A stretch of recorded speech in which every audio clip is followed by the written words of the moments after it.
Thank you for having us, Professor. We're happy to be here. So I'm Matt. I'm Franco. And today we're going to be talking to you guys about baseball data analytics, both in the professional game, college game, and then a little bit about our experience as well and some projects we've done. So like I said, I'm Matt. We're both in the Bentley class of 2025, both in data analytics. I'm a sports business management minor, as well as business studies. And like I said, I've been working for the Bristol Blues the last 2 summers, which is a summer collegiate baseball team in the New England Collegiate Baseball League, which, for those of you not familiar, if you've heard of the Cape Cod League, this is like a step right below it. It's like the second most prestigious collegiate baseball league in the country for summer ball. So you're looking at like high Division I talent, and every year we're getting about 60 to 70 alumni drafted to the majors. So pretty legit league. So I've been doing the analytics there for them the last 2 years. And then in addition, I'm helping out with Harvard baseball this fall as a remote analyst. I did the same thing last fall for Post University in Connecticut, which is a D2 school, in a similar capacity. Yeah, like I said, my name's Franco. I'm double majoring here in data analytics and mathematical sciences. I've sort of done the same track as him. The last 2 summers I've worked in the NECBL, one with the North Shore Navigators, and then most recently this summer with the Vermont Mountaineers. And this summer I'm going to be the director of data analytics for the Upper Valley Nighthawks, another NECBL team. So I'm excited about that. Awesome. So just in general, as an appetizer, what are baseball analytics? So you see the 4 pictures on the screen. We'll start in the bottom right here. This is Bill James. He's kind of the founder of all this with the term sabermetrics and creating baseball stats, a different way to quantify players. And that kind of goes hand in hand with the movie Moneyball. So just by a show of hands, how many of you are familiar with the movie or book Moneyball? Yeah, so pretty much everybody. So that's kind of the inspiration behind all this. That kind of started the revolution in baseball with the analytical game and different ways of thinking about how to construct a team using analytics, using data, and using a budget. And that goes for roster construction, player performance, evaluation, all that. And then just the 2 other pictures, like you can't watch baseball anymore. I know World Series is going on. Everybody's probably watching without hearing the term analytics or seeing like these graphics thrown around here with StatCast, like exit velo, launch angle, distance, all that stuff. And then even like the score bug with ESPN, win probability, exit velo, like all those things, they go hand in hand with all the different analytics that keep growing in today's game that allow us to calculate these things and bring it to life to the fans. And I wanted to talk a little bit about sort of the differences in the MLB versus the college game right now, because we're sort of involved in more of the college atmosphere. So I was thinking about like a good first job potentially out of college for me would be to work for a Division I college team. Like that seemed pretty interesting. So like I started to reach out to people, especially on LinkedIn, who had like the title Director of Data Analytics at X college, and I asked them like, can you tell me a little bit about what your typical day-to-day operation is, like what kind of people do you hire and what expertise? And interestingly, these like even like the biggest Division I teams, it's all mostly student run. Like they don't have full-time professionals with people with degrees that like we're trying to get, for example. So maybe a little bit disappointing for myself, but it's interesting that it's all student run, and it's especially popular at schools that have data analytics degrees. For example, Rice University is big into that. And then the second big difference that I've sort of learned talking to these people is that in the MLB, sort of the gain that you can get from analytics now is much narrower versus when this sort of all started in the early 2000s with the athletics. And the reason for that is because all the information is centralized and everyone has the same access to information. So regardless of whatever organization you're in, you can do all the same analyses with all the same information versus the college game in Division I. If you think about the massive disparities that we see with funding and technology, like a lot of schools have TrackMan, that's something that we'll talk about too. Some schools have great funding for analytics teams, and so the gain that you can get from using analytics is much larger in the college game versus in the MLB game. You're looking for very, very small differences now. Yeah, so that's kind of a nutshell what analytics are today in the pro game and college game, and we'll be happy to talk more about that later if you guys have questions. We're just moving into some of like our job experience for you, just day-to-day what we do each summer. We're trying to, like, the overall theme that I always say to the kids that I work with is we want to come in every day and we want to add wins to the team, no matter how that happens. We're just trying to add wins every day. So to do that, we're strategizing every day with the coaches how we're going to set the lineup, or how the team's going to be played that day based on different factors like what kind of pitcher is throwing that day, or how guys have done the last 7 games, how they played against this team in the past, like all that certain stuff, or models we built, that kind of stuff. And then we're going over scouting reports every day. We're making a lengthy scouting report of the opposing team with hitters, pitchers, fielders, everything you could think of. That's within our capabilities of the softwares we have to conduct those analytical reports. So we're trying to give our players an edge there in that regard. And then finally for me, I'll be up in the press box every day before a game or down the field, and I'm going over stuff with players like, hey, I saw this trend on your TrackMan profile that the last 7 days you're really struggling against sliders away. How can we work on that in batting practice today? Just that kind of stuff, just constantly being cognizant of the data that we have and going over it with players, coaches, and people alike. That's what we're doing, trying to add wins every day. Sure, and I'll add to that a little bit more. Some of my other daily responsibilities were daily like pitcher and umpire reports, and we'll talk about that soon, like after games. And then TrackMan and Synergy are really the basis for a lot of the analyses that we did this summer. They're really great applications. TrackMan is like each of the teams have this in the NECBL, and it's just a huge radar like behind home plate that tracks every single metric of relevance that you could want in baseball. It's really incredible. So on like balls in play, it'll track what's the exit velocity, what's the launch angle, what's the direction. On pitches, it'll show you obviously like your velocity, what's your spin rate, horizontal and vertical break. So it's really powerful stuff. And then Synergy, this was one of my core responsibilities. This is more of like a video scouting platform. So one of the things I did before games was to go around the stadiums and set up 6 different camera angles. So you'd have one, at center field. You have one high home, like above home plate, near the press box. Then you look at some side angles to look at right-handed and left-handed hitters and pitchers.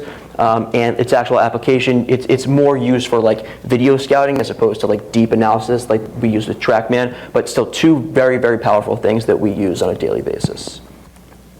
And before we get into some of our projects and work examples, I wanted to go over some of the courses here at Bentley that looking back, were really helpful for me over the summer, and that I'm definitely going to use for the rest of my career. CS 100 is Excel. I'm sure many of you have taken that so far. And it's required for everybody, but it's really good foundational experience in Excel. This is something that everyone should know and understand. And if you're really into data analytics, I think you'll learn as you go through your Bentley career that R is particularly good for data analysis, and Python's really good for data visualization. But Excel is really good for sort of database construction and simplifying your data before you export it to those other programming languages. CS 230 is Python. Like I said, it's really great for data visualization. You'll learn a lot there.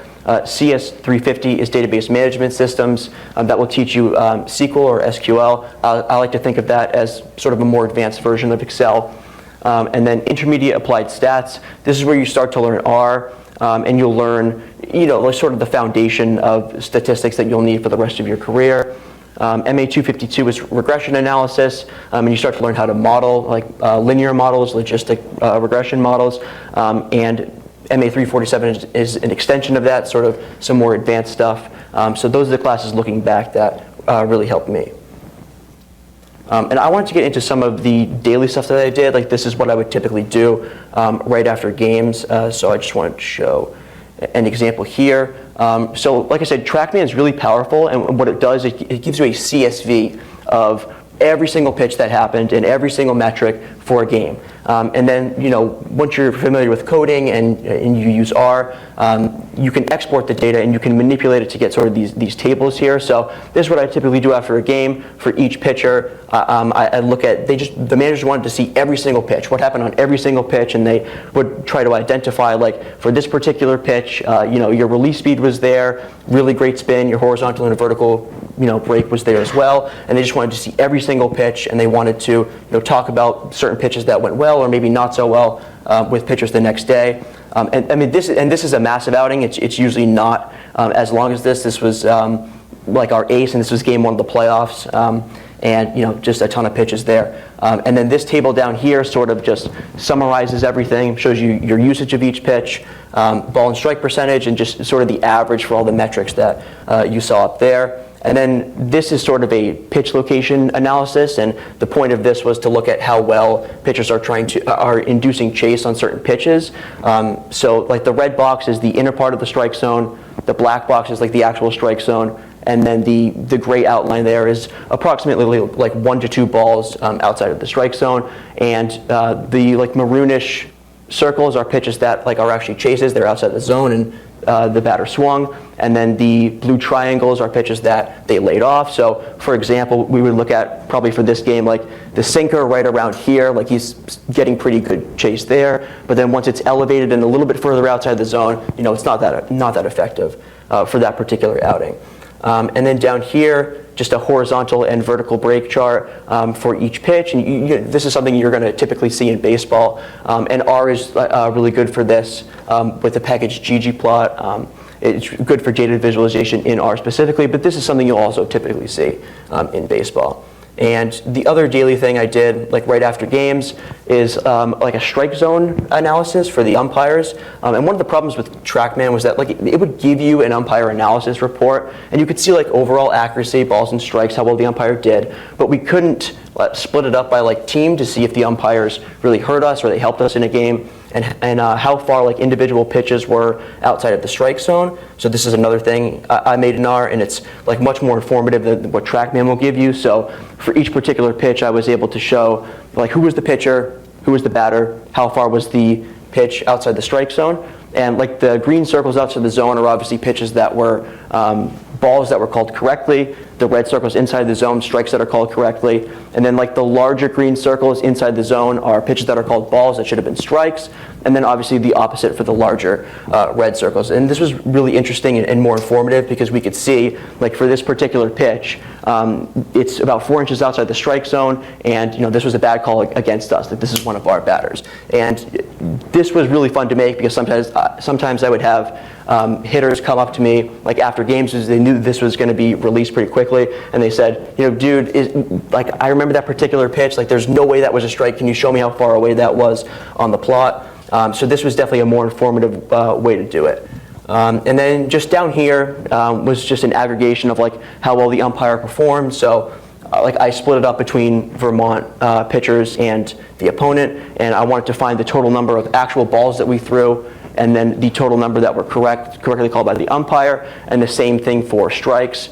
And the correct percentage of ball called and strike called at the end there, that shows, that's like an analysis, that's the analysis of the umpires. And because this is done from like the pitching perspective, it's all pitches that we threw, you actually want your correct percentage of balls called to be lower, and then for strikes you want it to be higher. So this was a pretty good example of the umpires. They were pretty fair either way, and those are pretty good numbers for accuracy.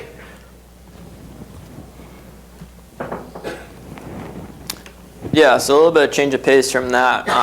But this was one of my main projects this summer, and something we used every day to help set the lineup, strategize, and kind of see what guys were doing what.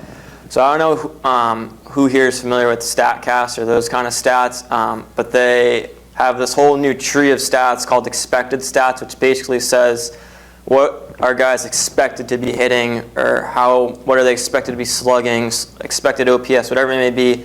Where are they expected to be hitting based on the quality of contact they're making, and where are they actually hitting, which is your basic cut and drive batting average. So based on a batted ball that's hit, we're looking at the probability of that ball will be a hit based on distance, exit velocity, direction, and launch angle. So for example, if you're hitting a ball line drive right at center field, that's pretty unlucky. You're getting good contact, but if you hit a bloop single to right field that gets in between the hole and you get a hit, that's the contrary there. So we want to kind of see what guys are getting lucky and who's getting unlucky to say, okay, we might have a guy hitting 220, but he's hitting the ball really hard and having good at-bats. It's just not showing up. So this metric called expected batting average, that's a way for us to quantify that and see who we should be getting in the lineup despite what just the normal batting average says, the old stat.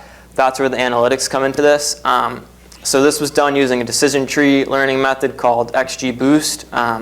I'd be happy to talk more about that later at the end for questions, just the technical side of it. But you'll learn that later in Bentley in your data mining classes.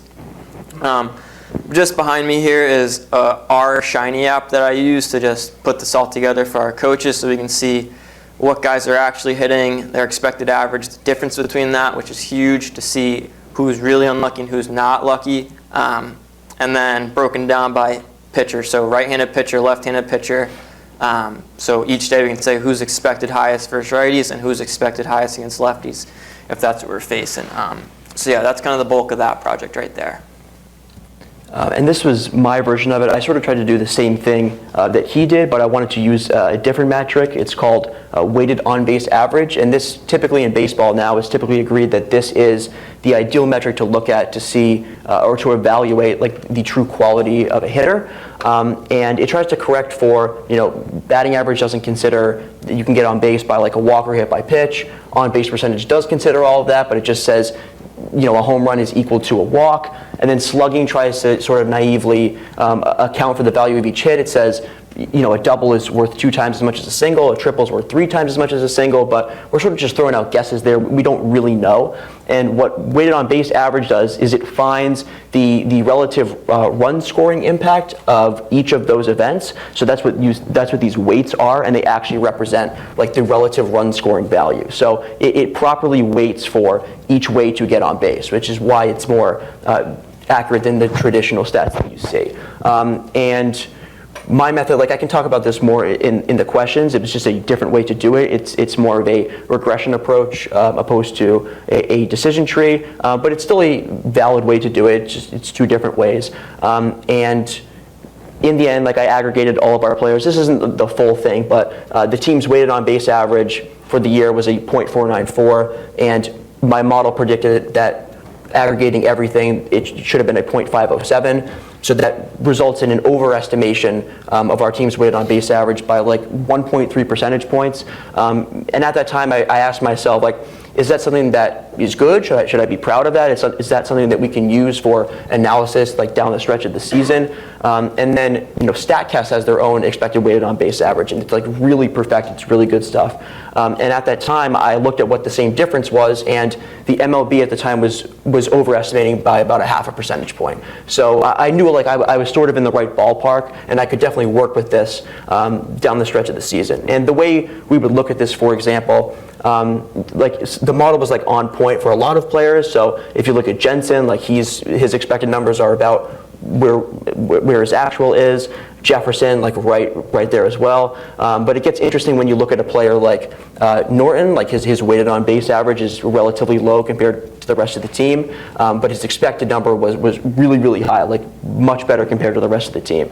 And at the time, the coaches were like, I'm not sure he's really doing that well. I know he's got a lot of potential, but he's really struggling to produce. And I said, maybe not so fast, because based on his quality of contact, he should be doing a lot better. And because of that, maybe we can expect him to improve throughout the rest of the season. But it's a weird case with him because he left about halfway through, so we didn't really get to see that number converge. But an example of a number converging sort of the other way is if you look at Bishop's spread. Earlier in the season, he was doing very, very well on what he was actually producing, but his quality of contact was really weak. So he had a monster spread. His weighted on base average was about 16 percentage points higher than what his expected number was. And it was cool to see in the second half of the season that number sort of converged to the expected value, and he overperformed by 4.5 points at the end. But that's sort of the stuff with the expected stats. The basis of it is to see who's overperforming, who's underperforming, and try to identify any future trends. Yeah, so next I'm going to be showing you guys my Python ground ball analytics dashboard. Professor Friedenberg, you'll really appreciate this one. So this is built using the Python package Streamlit, and correct me if I'm wrong, but this is the final project. It was for me, and I assume it still is for CS230. You build your own website application using Streamlit and Python. So I kind of applied that here. So our infield coach, he wanted me to log for every ground ball hit, how it was thrown, what kind of hop it took, what lane you fielded in, how many hands you fielded, like all these data points. And he wanted a way to see this every day. So instead of just like showing him an Excel worksheet and saying, hey, like this is what we did in this game, I put it all together here, like what you see behind me on Streamlit. So this allows us to see like in the middle, that's just the overall dashboard for the whole season based on different categories right in that middle. Then on the right, you have your category leaders for each year. So we're looking at like 36% are going to shortstop. So that allows our infield coach to say, all right, this guy's getting a lot of grounders. And then on the left, like Franco's showing you here, you can filter it down by each game. So it was nice. Like I didn't really have to go into the coach's office and explain much. They could pull this up on their phone and say, okay, I want to see what our guys did last night. Where were our errors made? Where was the ball hit to? What grounders are being hit the most on certain pitches? Oh, it's 70% of our pitches that are fastballs or ground balls. Like all that kind of stuff, just trying to gain insight as much as you can and gain an edge in some way in player performance is what the goal was here. And I was happy to be able to use some of my Bentley background with Streamlit, so yeah. And then moving forward, similarly, I use CS350, 350, which is database management. And in that, you do a SQL unit or SQL, whatever you want to call it. And that teaches you database management, how to build a database, how to upkeep it. And so this is big for us because at the beginning of the year, we put together using spring statistics from our college guys. We wanted to see what they're doing versus lefties and righties, situationally in certain innings and situations, stats by pitch type, and then your basic stats. So this would allow us, like, we could run a query, as you see in the top right.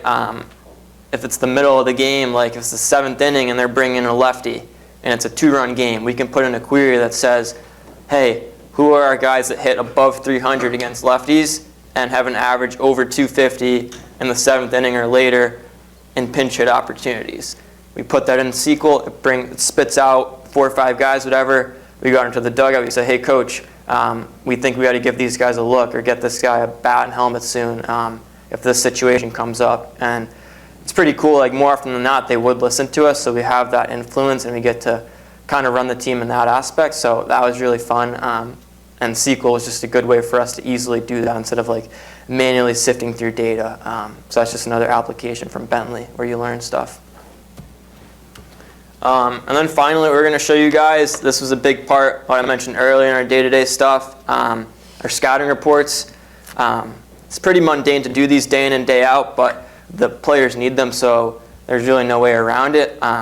But there's many different ways to do these, so I'm going to show you my way of doing it, and then Franco will show you his. And ironically, we tried to do it so our scouting reports are against each other, so I'm going to show you Vermont's scouting report, and he'll show you Bristol's. So this is the Bristol hitters. What I was doing when we played Vermont was, instead of doing like a whole scouting report of 15 hitters on the team, I wanted to break it down by over the last 7 days, who was hitting the most, who are their trending hitters. So then I could put together these notes. I'm not going to go through each one, but it just shows you like where their hot and cold zones are, what pitches they're succeeding on. So then I can go talk to our catcher before the game in batting practice and say, hey, so-and-so who's hitting 4th tonight, don't throw him a fastball inside. That's where he's succeeding, but he's striking out on sliders outside the zone constantly. So that kind of stuff there to let them know. And then on the right are spray charts. This was for our infield coach, and this is what Synergy allowed us to do, is just automate this, that we could see where guys are grounding out to, which is a small chart, and then the overall spray of fly balls. And this would be used just for defensive positioning. He'd have this packet with him, and he'd constantly look at it and say, okay, who's up right now? All right, we got to shift the defense that way. So that was kind of that. And then this is kind of more just the entire pitching staff for Vermont. There's no easy way to do this, and Franco's will look pretty similar to this. But it's just looking at what kind of stuff is the pitcher throwing, how hard are they throwing, and then their tendencies by pitch count. So when the pitcher gets ahead in the count, what pitch do they go to the most? Oh, if it's hitter ahead in the count, we're going to see a fastball 80% of the time. So that's big for our guys to know that, hey, I'm up 2-1. I can sit on a fastball here and take a chance. So just that kind of stuff. I won't go through too much of that because there's a lot. And then for the starting pitcher, we'd go very in depth. So as you can see here, we're breaking it down by the count. So we want to see what guys are hitting or what the pitchers are throwing for each pitch in the pitch count. So like 3-0 count, you can see, or 3-1, it might say 100% of the time they're getting a fastball. So that's like huge for them to know. And that's broken down by a right-handed hitter and left-handed hitter because that varies a lot with the pitcher. Like they'll approach righties different than lefties. So our guys can see that.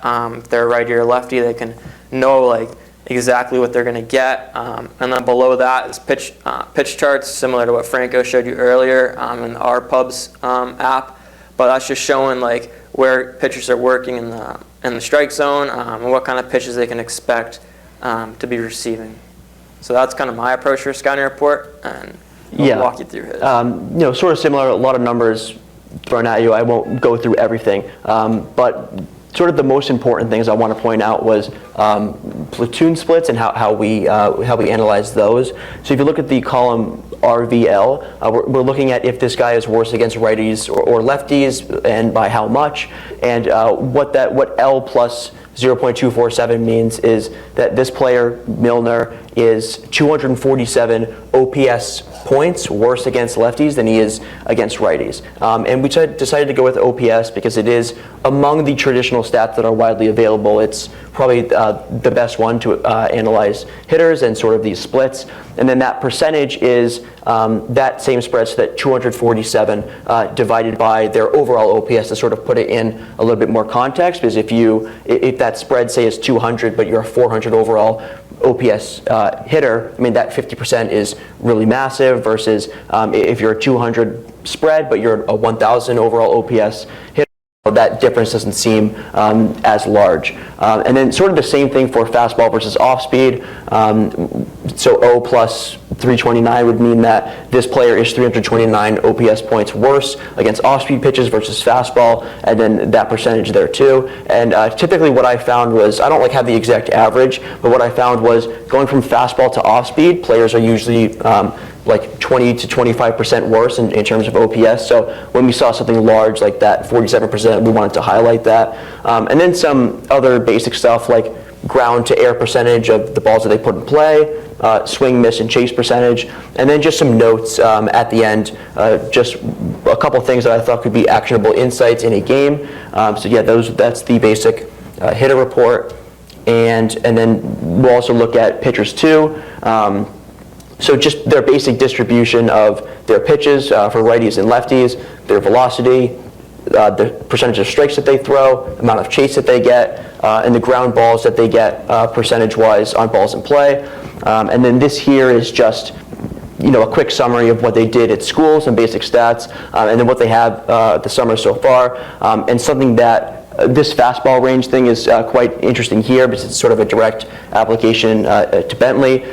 So hitters, it might not be as informative to say okay, a fastball is coming, so the velocity is going to be on average 89.6 miles per hour. That's not as informative as saying, what's the conceivable range that you could face in a particular game or a particular pitch, and that is produced through what's known as a prediction interval. So I wanted to give them sort of a idea of what they can conceivably see rather than just the average. And then just typically some notes about what they'll throw based on how the count changes, and then that R plus 0.327 is sort of is the same idea for the split. So that means that right-handed hitters against this pitcher are 327 OPS points better, and you have that 40% margin, pretty big.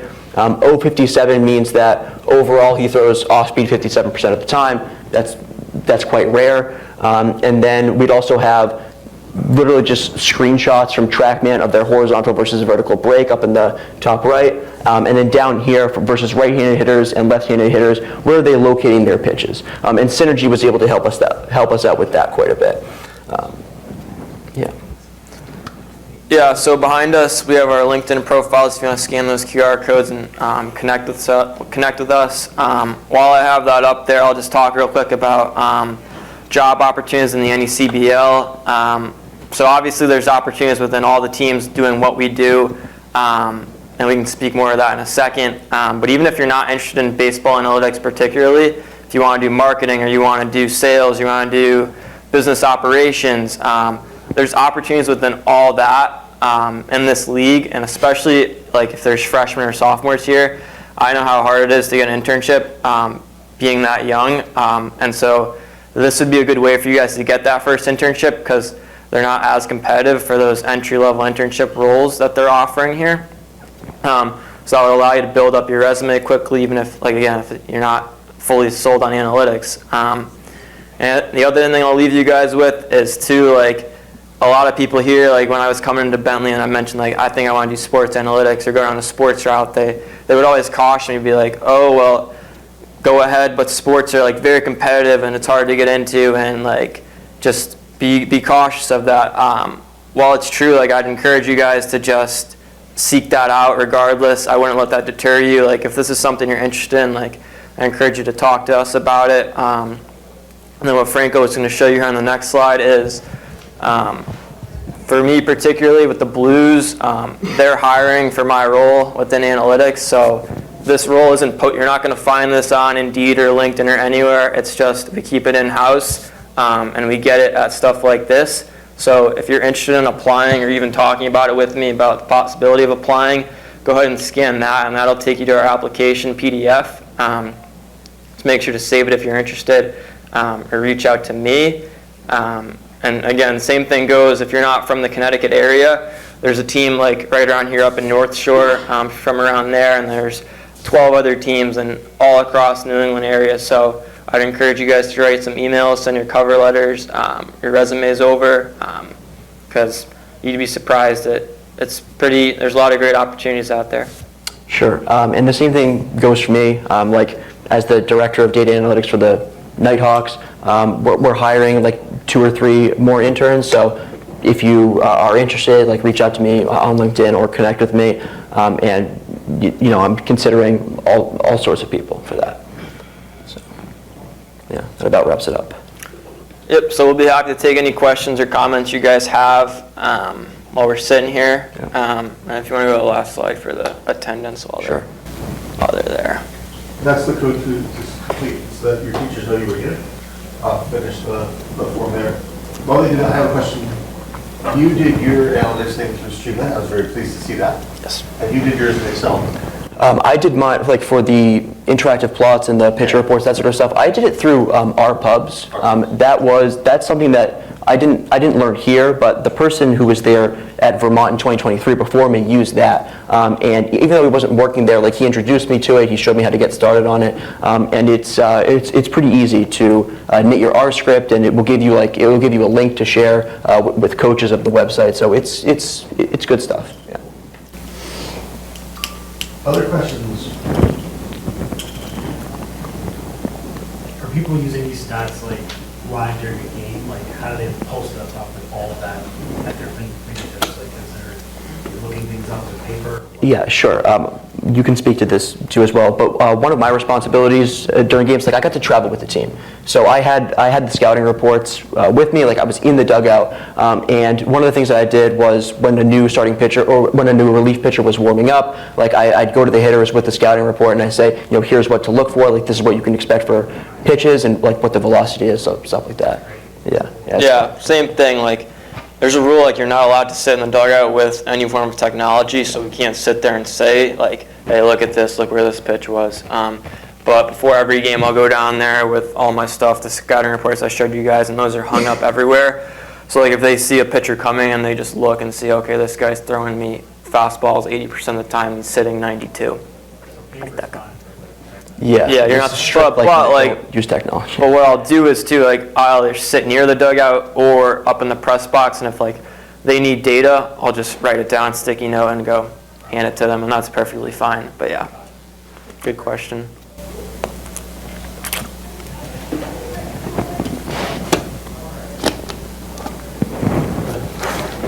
All right. much work goes into like a week to week, or like, I mean, I guess baseball is more frequent than week to week, but like just a day in the job, basically? Yeah, that's a great question. I'm sure we'll both have different answers. But so there's 46, 44 games about in the summer, and so half of those are home games. So you're expected to be there for those 22, 23 home games.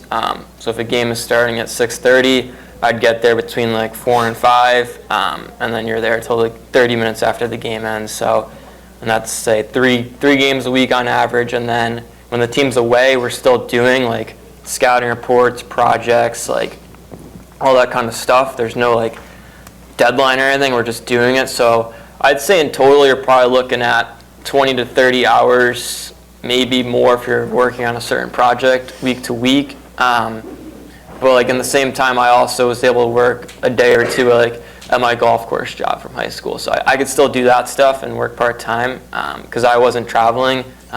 His schedule looked a little different because you did travel. Yeah, right? I can speak to that too. And you worked with a team of what, like 3 or 4? Yeah, we had like a staff of 4 or 5. Yeah. So it was easier to divvy up the work. Yeah, and I was actually by myself at Vermont. Like I was the only data person there, so like I took on a lot more responsibility. So my like hours are going to be different from him, and I also like travel with the team as well. So a typical day would be when we had a game, like we'd meet in the morning, talk about who the starting pitcher was, how we can optimize the lineup, and then usually during the day I prepare scouting reports for the next day, and then start working on projects like modeling or sort of the stuff you saw with umpires, like optimizing that stuff. And then we'd have a game like in the afternoon, evening, so usually like 6 or 6:30, get there a couple hours before, set up TrackMan, set up Synergy, some post-game stuff, and then just repeat that the next day. Go ahead. And do you know that many other sports where data analytics are so important? Yeah. Yeah, absolutely. So baseball, like I was talking about with the Moneyball movie, that kind of started the whole wave of it, and it started in baseball, but it's all across sports now. So yeah, like we can speak to baseball the most, but again, like if you're watching an NBA game or you're watching like a PGA Tour broadcast, they're constantly showing you different metrics like how far the drive went or shot percentage, probability, like all that stuff. It's I know it's big in soccer. I have a friend that I worked with at the Blues, and he's a big soccer guy, and he did like a lot of projects on soccer. So yeah, every sport uses it. This was just kind of baseball definitely started the revolution of it for sure. Yeah, I'll say that like teams in the NFL or the NBA, any other professional sport, like they have like full-time data analytics people there now. So it's gotten into all of the sports, but baseball just is kind of special because it really started that revolution. One thing that I was wondering about, I don't know if you spoke about, is how is all this data gathered and collected for you to actually analyze? How much of that process is automated, or is there somebody who's out there with their tape measure measuring those 4 inches outside the line, so they can go type a 4 somewhere in a spreadsheet so you have it? Yeah, I can speak to that because I started to get into this a little bit, but most of what we do, most of the analysis comes from TrackMan. I explained that a little bit earlier, but it gives you a CSV after every game of like every single pitch and every single metric that you can want. Like, was it a ball or a strike? What was the distance, outside the strike zone? What was the velocity? And it just gives you a really nice CSV that like you import into Excel, and then you can put it into R or Python or SQL, like any other programming language that you want, and then we sort of started to do our analysis there. So a lot of it was optimized for us. Like we didn't have to manually track that stuff. Well, there was a manual aspect to it, and I don't know if you were doing it yourself. I normally wasn't. There's usually an intern hired for this, but there's a TrackMan operator position, and part of that entails you sit there every game and you're essentially scorekeeping. So the pitch will come in and it'll say, okay, that was 91 miles an hour. You have to say 91, that's probably a fastball. So that was a fastball, that was a strike, nothing happened on the play, but a runner stole second. And then all that, like you're doing that for every pitch, that's then compiled into the CSV, which has 163 different columns of data. Mm-hmm. It's too much, to be honest, but you get what you need, and yeah, there's no shortage of it. But that's like the manual aspect of what the TrackMan can do. Are there any of these data sets that are publicly available Yeah, I mean, the website Baseball Savant, which is run by MLB, that has a lot of the same information. Like, you're not going to get the same data set we do, because you have the proprietary thing, but like a lot of those stats are up there. And yeah, I mean, you're not going to find a 170 column data set, but it has the important stuff. Yeah, one thing I'll add to that, in my data science class that I'm doing this semester, we had like a midterm project where we had to just analyze a data set, broadly speaking. And I actually found StatCast's like data sets from a couple of years ago. They are like publicly available. And I found the one from like 2019, and it looks pretty similar to what we would see in TrackMan. So it's kind of hard to find them, but like some of them are publicly available at the MLB level. And the last thing I want to mention, like the best piece of advice I can give you guys career-wise, even if you're not interested in baseball, particularly for sports, all these sports, different analytics things, if you have projects on your resume, even if you don't have job experience like this, if you have a project that you've done that's related directly to the sport, that's going to be a huge leg up for you on that resume, just to have direct experience. Like if you're working on something cool in class, you say, hey, maybe I can make a model on this NFL game, like predicting who's going to win, or just something like that. If you can build up a portfolio and create projects with what you know at Bentley, there's so much data out there. That's the best thing I can recommend for you outside of this job experience is whatever you're interested in, whether it's baseball or not, do projects on your own and build up that portfolio using what you've learned here at Bentley.